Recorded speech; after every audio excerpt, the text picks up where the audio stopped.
خوشیوں کا پیغام لایا، آقا کا میلاد آیا، خوشیوں کا پیغام لایا، آقا کا میلاد آیا۔ جناب صاحبزادہ تسلیم احمد صابری صاحب سے ہے، وہ تشریف لا چکے ہیں۔ میں ان کی خدمت میں التماس کرتا ہوں کہ وہ اپنے مخصوص انداز میں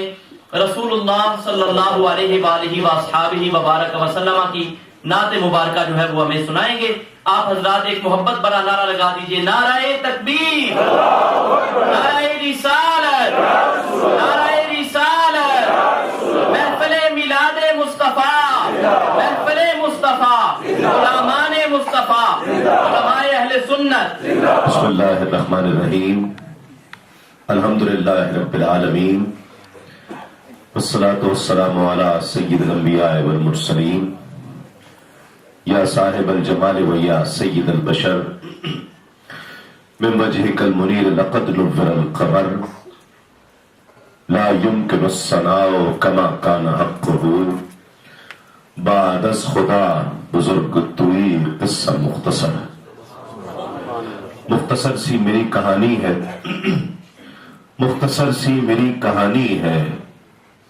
جو بھی ہے ان کی مہربانی ہے، اور جتنی سانسوں نے ان کا نام لیا، جتنی سانسوں نے ان کا نام لیا، بس وہی میری زندگانی ہے۔ جو بھی ہے ان کی مہربانی ہے، اور نعت محبوب داور سند ہو گئی، فرد اسیاں میری مسترد ہو گئی، مجھ سا آسی بھی آغوش رحمت میں ہے، یہ تو بندہ نوازی کی حد ہو گئی۔ مجھ سا آسی بھی آغوش رحمت میں ہے، یہ تو بندہ نوازی کی حد ہو گئی۔ ابھی مٹی نہ کھنکی تھی، ابھی پانی نہ برسا تھا، ابھی مٹی نہ کھنکی تھی، ابھی پانی نہ برسا تھا، مگر بزم عناصر میں تیرے ہونے کا چرچا تھا، مگر بزم عناصر میں تیرے ہونے کا چرچا تھا۔ اللہ رب العزت کا بے پایا شکر ہے کہ جس نے ہمیں اپنی بندگی اور اپنے محبوب کی غلامی سے سرفراز فرمایا ہے۔ یہ بھی میرے رب کا خاص لطف و کرم ہے کہ جس نے اپنے اور اپنے محبوب کے ذکر کے لیے ہمیں شب میلاد میں جمع ہونے کی توفیق عطا فرمائی ہے۔ اس سے بڑھ کر کرم یہ کہ ہمیں آقا علیہ السلام سے محبت کرنے والے اور حضور کے ذکر سے محبت کرنے والے گھروں میں پیدا فرمایا ہے۔ یہ بڑی نعمت کی بات ہے کہ ہمیں نہ صرف اس پر توجہ کیا کرے اور اس کا بھی شکر ادا کیا کرے کہ اللہ رب العزت نے ایک تو ہمیں مسلمانوں کے گھر پیدا کیا ہے، اور ہمیں پیدائشی طور پر مسلمان بھی بنایا اور پیدائشی طور پر خوش عقیدہ بھی بنایا۔ اس کا شکر ادا کیا کرے، ورنہ اگر ہمیں تھانے والوں کے یہاں پیدا کر دیتا تو ہم کیا کر لیتے؟ یہ تو اس کی عنایت ہے، اس کا کرم ہے کہ اللہ رب العزت نے ہمیں ان گھروں میں پیدا فرمایا کہ جہاں آقا علیہ السلام کے میلاد کا اہتمام کیا جاتا ہے، خوشی منائی جاتی ہے، صحابہ کبار سے محبت کا درس دیا جاتا ہے، اہل بیت اطہار کی عزت و توقیر سکھائی جاتی ہے، اولیاء کرام کی توقیر، اپنے بزرگوں کا، استادوں کا، والدین کا ادب سکھایا جاتا ہے۔ اللہ رب العزت ہم سب کا اس محفل میں آنا، ذکر کرنا، ذکر سننا اپنی بارگاہ میں قبول و مقبول فرما لے۔ حضرت علامہ و مولانا حنیف صاحب آج کی اس محفل کی رونق ہیں، اور مجھے انہیں دیکھ کر بہت ہی خوشی ہوئی۔ حضرت علامہ اشرف مصباحی صاحب بھی محفل کی رونق بنے ہیں۔ یہ احباب جہاں ہوتے ہیں وہاں سنانے کا لطف آتا ہے کہ الفاظ ابھی زبان سے ادا نہیں ہوتے کہ سبحان اللہ ان کی زبانوں سے ادا ہوتی ہے، پوری طرح سمجھ کر اس کا مفہوم۔ میں حضرت حافظ و قاری مولانا مسعود قادری صاحب کا بہت شکر گزار ہوں کہ انہوں نے ایک مرتبہ پھر مجھے اس مسجد میں بلایا کہ جو آقا علیہ الصلوۃ والسلام کے دیار سے منسوب ہے، حضور کے شہر پاک سے منسوب ہے، مدینۃ المنورہ، جس کے لیے آقا علیہ الصلوۃ والسلام نے دعا کی کہ جیسا مکہ ہمیں محبوب ہے ویسا ہی مدینہ محبوب کرتے ہیں، بلکہ اس سے بڑھ کر مدینے سے محبت عطا فرما دے۔ تو آقا علیہ الصلوۃ والسلام نے جس شہر پاک سے محبت کے لیے رب سے دعا کی ہو، وہ شہر کیا شہر ہوگا؟ اس نام سے منسوب مدینہ مسجد میں ایک مرتبہ پھر حاضری کا شرف کم و بیش ایک ماہ کے بعد، ایک سال کے بعد حاضری کا شرف حاصل ہو رہا ہے۔ اور یہ بھی میں بتا دوں، یہ حافظ مسعود صاحب کی بے پناہ محبت و شفقت ہے کہ میری یہاں پر حاضری آج کے دن ہو رہی ہے، ورنہ میں کل بھی لندن میں تھا اور آج بھی مجھے یہاں سے فارغ ہوتے ہی لندن جانا ہے۔ تو صرف اس پروگرام کے لیے میں نے گزارش بھی کی تھی حضرت سے کہ پچھلا جو منڈے گزر گیا ہے اس میں بنگلے میں پروگرام ہے، ساتھ ہی یہاں پر پہلے حاضر ہو جاتا ہوں، اور آپ نے فرمایا کہ نہیں آج کی رات ہی آنا ہے۔ تو یہ ان کا کہنا تھا، ورنہ کوئی اور کہتا تو میں شاید نہ آ پاتا۔ انہوں نے اتنی پیار سے اور اتنی محبت سے کہا، یہ جتنے ظاہر سے خوبصورت ہیں اتنے باطن سے خوبصورت ہے ماشاءاللہ۔ اور میں نے یہ دیکھا ہے کہ میں ان سے محبت کرتا ہوں، ان کے نمازی، ان کی مسجد والے، ان کے محلے والے، وہ سب ان سے محبت کرتے ہیں۔ آپ کی سبحان اللہ بتائے گی کہ آپ ان سے کتنی محبت کرتے ہیں۔ یہ دیکھ کر بہت خوشی ہوتی ہے آج اس دور میں، اس دور فتن میں، اور بالخصوص دیار غیر میں، کہ امام سے جس کے پیچھے نماز پڑھتے ہو اس سے قلبی لگاؤ بھی ہو، ایسا ذرا کم ہوتا ہے۔ ورنہ ہمارے ہاں تو نمازی جو ہے وہ مغرب میں سورہ والضحیٰ کی تلاوت پر بھی ناراض ہونے کا حق رکھتے ہیں کہ سورہ والضحیٰ کی، مصباحی صاحب سورہ والضحیٰ کی تلاوت کیوں کر دی؟ تو لیکن یہ محبت یہ اللہ رب العزت لوگوں کے دلوں میں ڈالتا ہے، یہ لوگوں کے دلوں میں ڈالتا ہے۔ بہرحال اللہ رب العزت ہم سب کا آنا، ہم سب کا ذکر کرنا، ذکر سننا، اور یہ کوئی زور زبردستی نہیں تھی، یہ ان کی محبت مجھے کھینچ کر لائی ہے آج کی رات۔ اور میں خوش ہوں کہ آج شب میلاد بولٹن میں حضور کے شہر پاک سے منسوب اس مسجد میں گزارنے کا شرف حاصل ہو رہا ہے۔ یوں تو پورا مہینہ یہاں پر ہے، 28 تاریخ کو میں نے جانا ہے، لیکن آج کی رات یادگار ہوتی ہے، یہ یاد رہتی ہے برسوں کہ میں نے فلاں سال کی شب میلاد کہاں منائی تھی۔ یہ رات خاص رات ہے کہ آقا علیہ الصلوۃ والسلام اس رات تشریف لائے ہیں، اور یہ رات وہ رات ہے کہ جب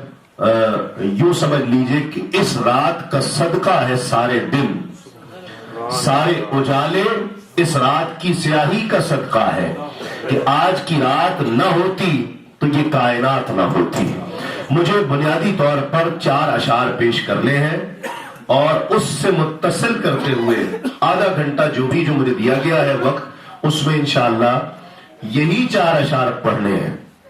اور 4 اشعار سے ہی متصل کرتے ہوئے آگے جو بھی پڑھنا ہے بس انہی اشعار سے متصل کرتے ہوئے، اور ان 4 اشعار کے ایک شعر کے سائے میں مجھے آقا علیہ الصلوۃ والسلام کا میلاد بھی پڑھنا ہے، آقا علیہ الصلوۃ والسلام کے کرم کا ذکر بھی کرنا ہے، حضور کے شہر پاک کا تذکرہ بھی کرنا ہے۔ تو یہ 4 اشعار کتنے قیمتی ہوں گے کہ جو آدھے گھنٹے میں صرف 4 اشعار منتخب کیے گئے ہوں، وہ 4 اشعار سماعت فرما لیجئے، اور آپ کی سبحان اللہ بتائے گی کہ آپ جسم کے ساتھ اور روح کے ساتھ یہاں موجود ہیں نا، سب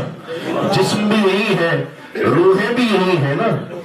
ہونی بھی چاہیے، لیکن زیادہ دیر تک نہیں، کچھ دیر بعد جسم یہاں رہے، روح مدینے میں پہنچ جائے۔ بس ایسی کیفیت پیدا کیجئے کہ سکوت حرف کو اس نے بیان دیتا ہے، سکوت حرف کو اس نے بیان دیتا ہے، وہ دشت فکر میں اب بھی اذان دیتا ہے، دیتا ہے، اور کبھی جو مجھ سے الجھتا ہے دوپہر کا عذاب، کبھی جو مجھ سے الجھتا ہے دوپہر کا عذاب، وہ میرے سر پہ کرم اپنا تان دیتا ہے، وہ میرے سر پہ کرم اپنا تان دیتا ہے۔ اور مسعود بھائی یہ شعر ہے وہ کہ جس کو مجھے آدھا گھنٹہ تک پڑھنا ہے، اور یہ شعر بہت ہی قیمتی ہے۔ جب بھی کوئی نوجوان میرے پاس آتا ہے کہ کوئی آٹوگراف دے دیجئے، کوئی شعر لکھ دیجئے، یا تسلیم بھائی اپنا کوئی پسندیدہ شعر سنا دے، تو میں اکثر یہ شعر لکھا کرتا ہوں اور یہی شعر سنایا کرتا ہوں کہ میں بے بساط بشر تجھ پہ کیا نثار کروں، میں بے بساط بشر تجھ پہ کیا نثار کروں، کہ آقا تیری ادا پہ تو جبریل جان دیتا ہے، میں بے بساط بشر تجھ پہ کیا نثار کروں، کہ تیری ادا پہ تو جبریل جان دیتا ہے، کہ تجھ کو دیکھا تو مصور کا قلم یاد آیا، خود کو دیکھا تو تیرا جود و کرم یاد آیا، تجھ کو دیکھا تو مصور کا قلم یاد آیا، اور صبح پھوٹی تو تیرے رخ کی ضیا یاد آئی، چاند نکلا تو تیرا نقش قدم یاد آیا، میں بے بساط بشر تجھ پہ کیا نثار کروں، میں بے بساط بشر تجھ پہ کیا نثار کروں، کہ آقا تیری ادا پہ تو جبریل جان دیتا ہے۔ آج سے کم و بیش 1400 سوا 1400 سال پہلے آج ہی کی رات تھی کہ جب ایک بوڑھا شخص لیکن مضبوط اور توانا جسم کا مالک، کہ جس کے یوں تو 10 بیٹے ہیں، جو دعا کر کے اللہ رب العزت سے جس کے لیے دعا کی گئی تھی کہ 10 بیٹے اگر مجھے عطا کر دیے جائیں تو میں ایک بیٹا اللہ کی راہ میں قربان کر دوں گا، اور وہ بیٹا حضرت عبداللہ تھے جس کے عوض 200 اونٹ قربان کیے گئے۔ وہ بیٹا اتنا عزیز تھا کہ 200 اونٹوں کی قربانی دی گئی تھی، اب وہ بیٹا دنیا میں موجود نہیں ہے، اور اس بیٹے کے گھر بچے کی ولادت متوقع ہے، دادا مطاف میں تشریف فرما ہے، کعبے کے سامنے، کعبے کی عمارت کے سامنے تشریف فرما ہے، کوئی خبر آنے والی ہے، اور عورتیں آمنہ کے گھر پہنچ چکی ہیں، حضرت عبد المطلب کعبے کے سامنے تشریف فرما ہے، دعا بھی کرتے ہیں، کبھی کعبے کو بھی دیکھتے ہیں، کبھی آمنہ کی کوٹھڑی کی طرف بھی دیکھتے ہیں کہ کوئی خبر آنے والی ہے۔ آج ہی کی رات ہے، اچانک حضرت عبد المطلب جب رات گہری ہو گئی، صبح پھوٹنے والی ہے، اچانک ایک عجیب منظر دیکھا، جب آمنہ کی کوٹھڑی توجہ رہے اور تڑپ جائے آقا علیہ الصلوۃ والسلام کا میلاد، حضور کی ولادت کا تذکرہ، دیوانے تڑپ جائیں اور پیچھے تک سبحان اللہ اور ہاتھوں کو بلند کر کے سبحان اللہ کی صدا آنی چاہیے۔ حضرت عبد المطلب نے ایک عجیب منظر دیکھا، آمنہ کی کوٹھڑی سے جب نگاہیں پلٹی، کعبے کو دیکھا تو ایک عجیب منظر ہے کہ کعبہ آمنہ کی کوٹھڑی کی طرف سجدہ ریز ہو گیا ہے، سارے بت اونٹے منہ گر گئے ہیں، جبریل کو حکم ہوا ہے کہ جاؤ کعبے کی عمارت پر جھنڈا گاڑ کر آؤ، آقا علیہ الصلوۃ والسلام کی ولادت کا وقت قریب آ گیا ہے۔ حضرت عبد المطلب نے جب کعبے کو سجدہ ریز دیکھا حیران ہوئے، دوڑتے دوڑتے آمنہ کی کوٹھڑی کی طرف کہ کوئی خبر ہے، ایک لونڈی دوڑتی آ رہی ہے، کہا عبد المطلب مبارک ہو، تمہیں مبارک ہو، تمہیں مبارک ہو، کہا کیا ہے، کہا عبداللہ کے گھر بیٹا ہوا ہے، کہا خاموش ہو جاؤ، خدا کی عزت کی قسم جب کعبہ آمنہ کی کوٹھڑی کی طرف سجدہ ریز ہوا میں تبھی سمجھ گیا تھا کہ سارے جہانوں کو جس کا انتظار ہے وہ محمد دنیا میں تشریف لا چکا ہے۔ میں بے بساط بشر تجھ پہ کیا نثار کروں، میں بے بساط بشر تجھ پہ کیا نثار کروں، تیری ادا پہ تو جبریل جان دیتا ہے، میں بے بساط بشر تجھ پہ کیا نثار کروں، تیری ادا پہ تو جبریل جان دیتا ہے۔ دائی حلیمہ آئی ہے، دائی حلیمہ وہ جس میں علم بھی ہے، سعادتیں بھی ہے۔ حضرت عبد المطلب نے چنا، حضرت عبد المطلب جو روایات سننے میں آتی ہیں، لوگ کہتے ہیں اور عورتوں نے امیر گھر دیکھ لیے، دائی حلیمہ کو کوئی نہ ملا تو عبد المطلب کے گھر آئی۔ ایسا نہیں ہے، یہ عبد المطلب کا انتخاب تھا۔ بہت سی عورتوں کو دیکھا، کون ہے، کیا نام ہے، پہچانا نہیں، محمد دینا ہے، محمد دینا ہے صلی اللہ علیہ وآلہ وسلم۔ پوچھا کیا نام ہے، عرض کیا حلیمہ سعدیہ۔ کہا سبحان اللہ، کہاں کی رہنے والی؟ کہا بنو سعد کی وادی قبیلے کی رہنے والی۔ کہا ماشاء اللہ، علم بھی ہے، سعادتیں بھی ہیں، محمد آپ کے گھر جائے گا۔ دائی حلیمہ اونٹنی پر آئی تھی، اونٹنی پر آئی تھی تو سب سے پیچھے، یہ روایت میں موجود ہے، جب آئی تو سب سے پیچھے ہے، آقا علیہ الصلوۃ والسلام کو لیا تو سب سے آگے ہے۔ عورتوں نے پوچھا حلیمہ کیا ہوا، کیا سواری بدل لی ہے؟ کہا سواری نہیں، خدا کی قسم سوار بدل لیا ہے، پہلے سب سے پیچھے تھی اب سب سے آگے ہے۔ خیال آیا کہ بہت عرصہ ہوا، آج شوہر بھی ساتھ ہے، بیٹی بھی ساتھ ہے، آقا علیہ الصلوۃ والسلام کا کم و بیش ہم عمر ایک بیٹا حضرت دائی حلیمہ کا۔ کہا کہ یہ بھی ساتھ ہے، محمد صلی اللہ علیہ وآلہ وسلم کو بھی لیا ہے، بہت عرصہ ہوا، مکے میں آنا نہیں ہوا تھا، آج بڑے زمانے بعد آئی ہوں، شوہر بھی ساتھ ہے، بچے بھی ساتھ ہیں، تو کعبے کا طواف کر لیتی ہوں، یہ شرف حاصل کر لیتی ہوں، اور کعبے کا طواف اس بچے محمد کو بھی کرا دیتی ہوں، حجر اسود کو بھی کرا دیتی ہوں، حجر اسود کا بوسہ ملا دیتی ہوں۔ بس یہ خیال آیا، دائی حلیمہ کو کیا معلوم تھا کہ میں کعبے کا طواف کرنے کے لیے جا رہی ہوں اور گود میں کعبے کا کعبہ اٹھا رکھا ہے۔ بس آقا علیہ الصلوۃ والسلام کو لے کر پہنچی ہے مطاف میں، کعبے کا طواف کرتے ہوئے حجر اسود تک پہنچی، حجر اسود کو بوسہ دیا، آقا علیہ الصلوۃ والسلام دائی حلیمہ کی گود میں ہے، چہرہ مصطفیٰ کو بھی اس نیت سے کہ حجر اسود کو بوسہ دلاؤ۔ سنیے گا دیوانوں طرف جانا، دائی حلیمہ نے اس خیال کے ساتھ کہ آقا علیہ الصلوۃ والسلام کو بھی حجر اسود کا بوسہ دلاؤ، خود بوسہ دیا، محمد صلی اللہ علیہ وسلم گود میں ہے، اس خیال سے کہ بوسہ دلاؤ، آقا کا چہرہ حجر اسود کی طرف کیا۔ روایت میں آتا ہے کہ ابھی چہرہ مصطفیٰ حجر اسود تک نہیں پہنچا ہے کہ حجر اسود دیوار کعبہ سے نکل کر چہرہ مصطفیٰ کو بوسہ دے دیتا ہے۔ میں بے بساط بشر،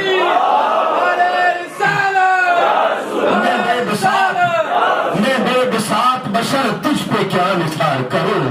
میں بے بساط بشر تجھ پہ کیا نثار کروں کہ آقا تیری ادا پہ تو جبریل جان دیتا ہے۔ میں بے بساط بشر تجھ پہ کیا نثار کروں۔ جب بنو سعد کی وادی میں لے گئی دائی حلیمہ، یہ سفر ہے ولادت کے بعد کا، جب دائی حلیمہ آقا علیہ الصلوۃ والسلام کو لے کر بنو سعد کی وادی میں آ جاتی ہے، عورتیں باتیں کرتی ہیں کہ پہلے تو کبھی حلیمہ رات میں چراغ نہیں جلاتی تھی، اب دن میں بھی چراغ جلتا رہتا ہے، بنو ہاشم نے ایسا کیا دے دیا ہے، اتنے پیسے دے دیے کہ پہلے تو کبھی رات میں بھی چراغ نہیں جلتا تھا، اب دن میں چراغ جلتا رہتا ہے۔ عورتوں نے کہا آؤ حلیمہ سے پوچھ لیتے ہیں، حلیمہ تیرے نصیب جاگ اٹھے، جب سے تو عبد المطلب سے بچہ لے کر آئی ہے، جب سے بنو ہاشم کا بچہ لے کر آئی ہے، تیرے تو نصیب جاگ اٹھے ہیں، اتنا پیسہ آ گیا کہ پہلے تو کبھی رات میں بھی چراغ نہیں جلاتی تھی، اب دن میں بھی چراغ جلتا رہتا ہے۔ حلیمہ کا جملہ سنیے گا، کہتی ہے خدا کی عزت کی قسم، نہ کبھی پہلے چراغ جلاتی تھی نہ اب چراغ جلاتی ہوں، جب سے محمد کو لائی ہوں محمد مسکراتے ہیں، کمرے میں اجالا ہو جاتا ہے۔ میں بے بساط بشر تجھ پہ کیا نثار کروں، میں بے بساط بشر تجھ پہ کیا نثار کروں، تیری ادا پہ تو جبریل جان دیتا ہے۔ میں بے بساط بشر تجھ پہ کیا نثار کروں، تیری ادا پہ تو جبریل جان دیتا ہے۔ اور اسی شعر کے سائے میں جس کے لیے مجھے خاص حکم ہے بھائی مسعود قادری صاحب کا ورفعنا لک ذکرک کے چند اشعار میں پیش کرنا چاہتا ہوں، وہ بھی اسی شعر کے سائے میں ہے کہ میں بے بساط بشر تجھ پہ کیا نثار کروں، تیری ادا پہ تو جبریل جان دیتا ہے۔ ورفعنا لک ذکرک، ورفعنا لک ذکرک، تیری خوشبو میری چادر، تیرے تیور میرا زیور، تیرا شیوا میرا مسلک،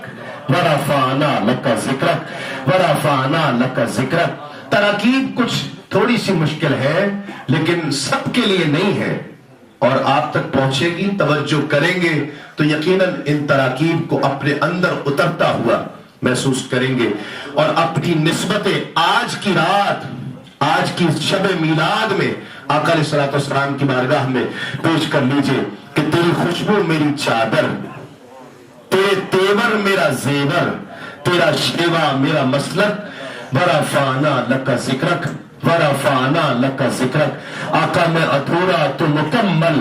میں شکستہ تو مسلسل، میں سخنور تو پیمبر، میرا مکتب تیرا ایک پل، تیری جنبش میرا خامہ، تیرا نقطہ میرا نامہ،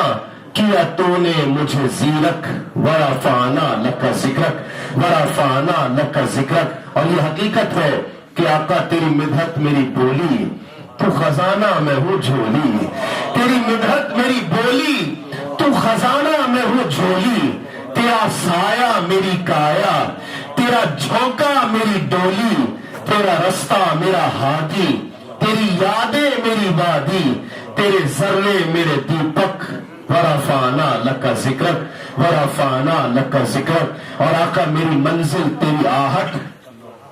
میرا سدرا تیری چوکھٹ، میری منزل تیری آہٹ، میرا سدرا تیری چوکھٹ، تیری گاگر میرا ساگر، تیرا صحرا میرا پنگھٹ، میں ازل سے تیرا پیاسا، نہ ہو خالی میرا کاسا، تیرے واری تیرا بالک، ورفعنا لک ذکرک، ورفعنا لک ذکرک۔ اور آقا میں ہوں قطرہ تو سمندر، میری دنیا تیرے اندر، سگے داتا میرا ناتا، نہ ولی ہو نہ قلندر، بس تیرے سائے میں کھڑے ہیں، میرے جیسے تو بڑے ہیں، تیرے سائے میں کھڑے ہیں، میرے جیسے تو بڑے ہیں، کوئی تجھ سا نہیں بے شک، ورفعنا لک ذکرک۔ میں بے بساط بشر تجھ پہ کیا نثار کروں، میں بے بساط بشر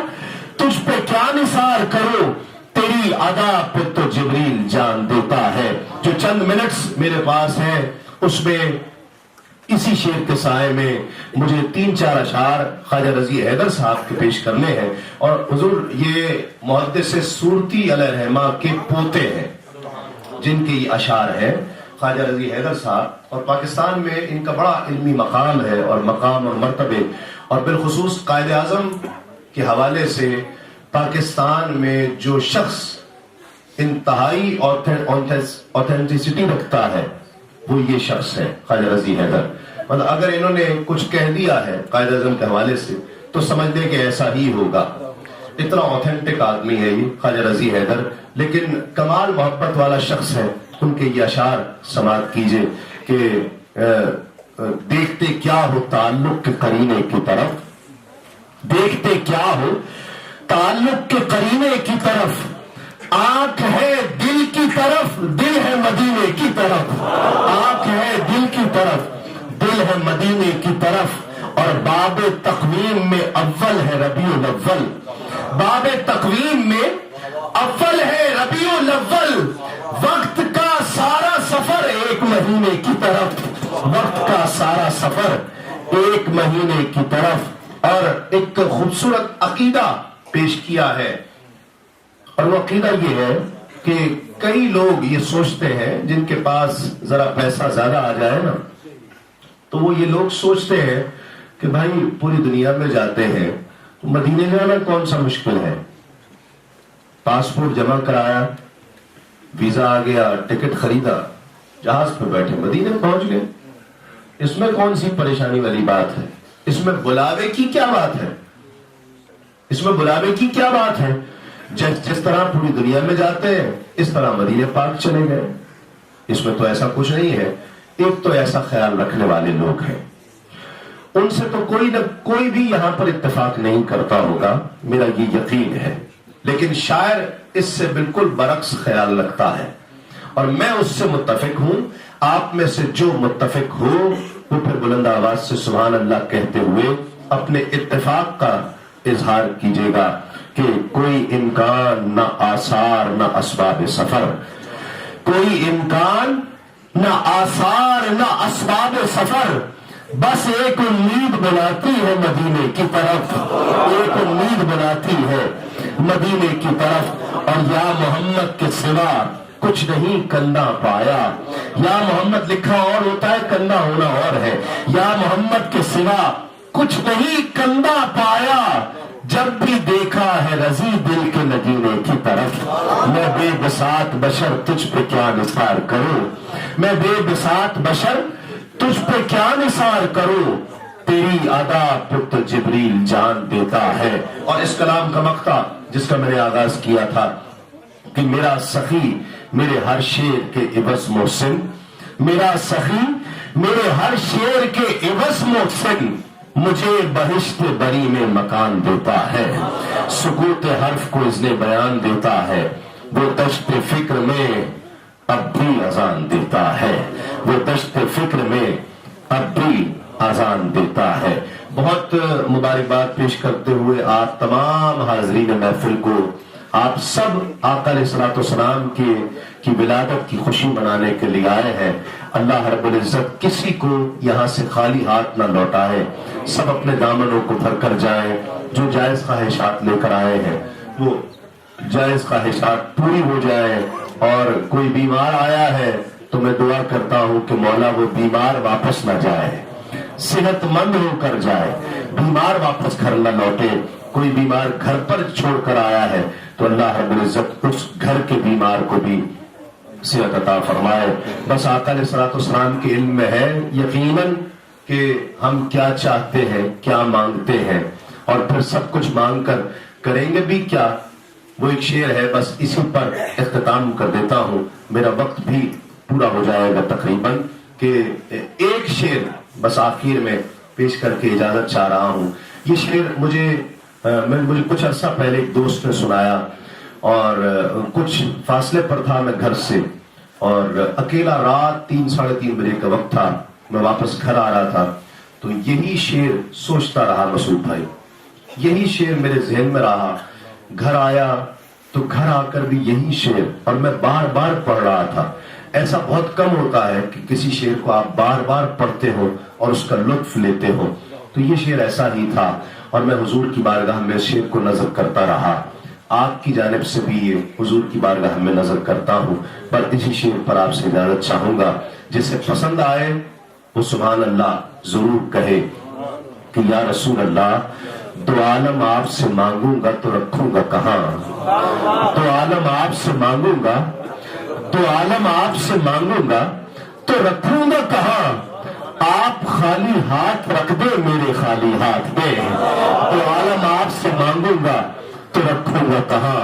آپ خالی ہاتھ رکھ دے، آپ خالی ہاتھ رکھ دے میرے خالی ہاتھ میں. اللہ رب العزت ہم سب کی حاضری کو اپنی بارگاہ میں